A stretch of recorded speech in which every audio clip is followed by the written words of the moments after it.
BBC Television presents... Hancock. What's all that sherry doing in the lounge, Sid? Are these the props for the new cash and carry on? Stockpiling sherry in case the supermarkets run out? Or have you knocked off an off licence and the rest of the gang left you to look after the sherry? Leave it out. It's payment for a job. Yes, that's what I said. A proper job. It's all above board. Sid James, get a proper job? You've never had a proper job in your life. Well, shift it somewhere else, will you? I don't want the police trying to feel your collar, or a queue of elderly ladies forming at the front door holding sherry schooners. I'll put it in the wine cellar, shall I? What's all this nonsense? Sherry and now a wine cellar? I regret to inform you, Sid, old chap, that the wine cellar is full on account of the fact we haven't got one. It's full of earth. All right, I'll get some of me mates round to dig one for you, so don't worry.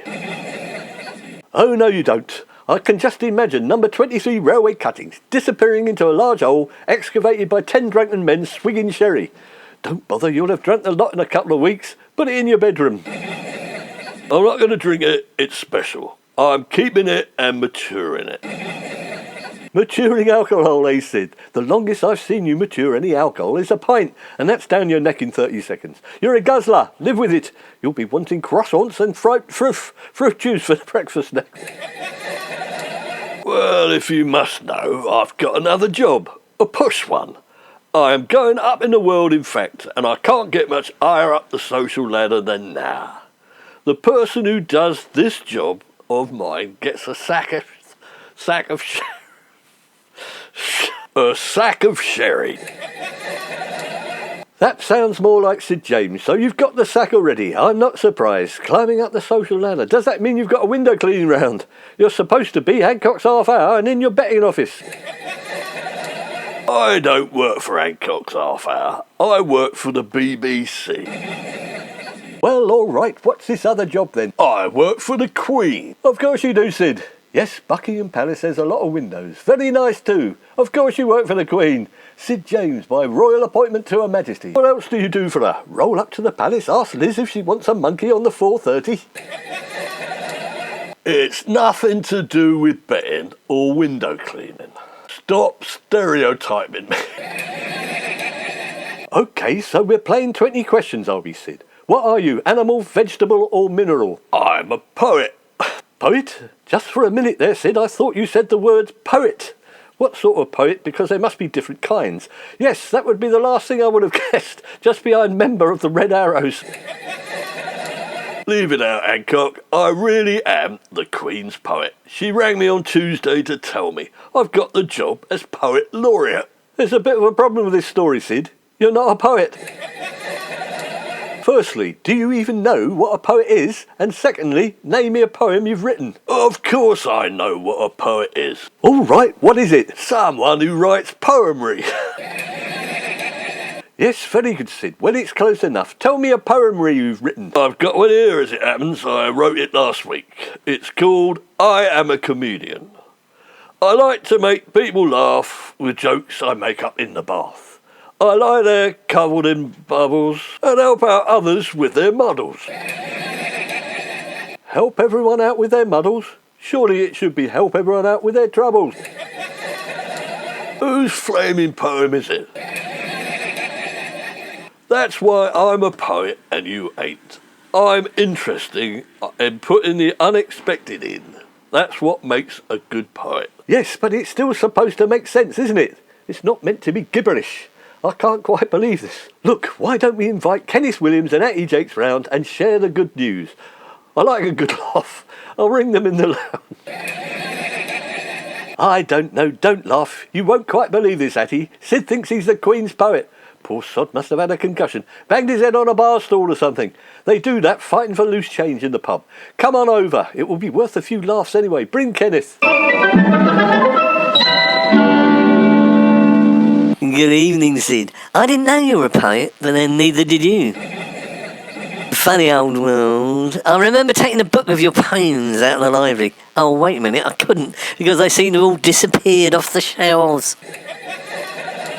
If you've come all this way just to take the mickey, you can forget it. I thought you'd come for a poetry reading. Yes, we have, Sid. Whose poetry are we going to read? Oh, I'm sorry. I'm sure you're very good. Not you as well, eh? We're going to read my poetry, of course. Come on now, Sid. This is a good joke, but it's gone far enough. How long have you been writing poetry? I started a couple of weeks ago, as a matter of fact. I'm a natural, apparently. Gifted, the Queen said. Right, let's just have a recap here. So the Queen took one look at your poems and made you the new Poet Laureate instead of throwing them in the waste paper basket like the rest of us would. Or did she miss the waste paper basket and some flunky picked them up by mistake and the rest is history? That's a load of pony, and you know it, because I'm a good poet. I sent Her Majesty some verses by email, and Her Royal Highness was kind enough to reply and give me her candid opinion and royal seal of approval. OK, well, that's a good poem. The joke's over. Let's all go down to East Cheam Arms and read some beer mats. They've got some new ones in with Brexit jokes on them. Right, if you don't believe me, here's one. I am but an humble bookie, and horses are my thing. I also like some nookie, that and beer cupping. Beer cupping? You mean beer supping, don't you? As I was saying, let's all go down to East Cheam Arms and read some beer mats. Is that one of your poems, Sid? Yeah, it's one of my favourites. What do you think about it? Be honest. I'm not sure I'm ready to be honest, Sid. Well, I would say it was very good, but I would be lying through my teeth. Oh, all right, here goes. It was very good, Sid. I don't know why I bother with you lot. Friends, you're not friends, and you don't know what good poetry is when you hear it. Yes, and neither do you, Sid. No, I'm being unkind. If the Queen likes it, what more can you ask? Mind you, she's getting on. 95, isn't it? Finds reading difficult, I expect. All the words start dancing on the page and singing. And she drinks a lot of gin, poor love. Are you saying the Queen's drunk and senile, and that's why she likes my poetry? Oh, you didn't half sum that up well. But you mustn't tell the Queen we said so. I expect Prince Philip used to write our poems, but he's past it now. No, come on, chaps. I'm sure Sid's written some good ones. Haven't you, Sid? Of course I have, and they're all as good as that one as it happened. Yes, Hattie's right. Give Sid some respect, fellow thespians. Sid is one of us, and he's now Poet Laureate. Laureate? Stranger things have happened. It's just that I can't think of anything stranger at the moment. It's Poet Laureate, by the way, Hancock. And there's a long and illustrious list of them, and I'm about to join it.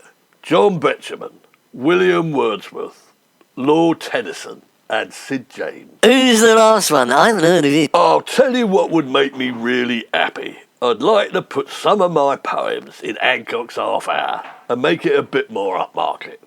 You can be Hancock's half hour by appointment to Her Majesty. Yes, all right, Sid. A noble gesture. You can put some of them in just after the closing credits when the screen goes black and the date comes up. That's it. I've had enough of this ridicule. I'm going upstairs to my study to write some more poetry. Oh, you've got a study, have you, Sid? Oh, I've never seen that. Is that where you craft all your creations? He means his bedroom, Hattie. He just writes down his nightmares. Do you wear a velvet jacket and a smoking cap, Sid? Very funny. No, I just roll up me sleeves. I'm a working man's poet. It's all earnest hard work, blood and sweat with me. Goody's gone. OK, let's write some poems for poor old Sid. We can't let him lose face. The moment the Queen finds out just how bad he really is, she's going to get rid of him but quick. So if we all start writing now, we can email the poems to the Queen, and at least that will keep him going for a few months. Here's one. What about this then? I'll call it On Wimbledon's Fair Common. I strode upon Wimbledon Common one day when I chanced to see in the wood one of my friends Don. And I said, come on. And he said, ooh, I wish I could. I've got to go home for tea. And then it goes on a bit. Yes, that's very good, Kenneth. You should have applied for the job of Poet Laureate yourself. I would have if I'd known about it. I'd have done a much better job than him. He's so vulgar. It's not his fault he's got no breeding, like what I have.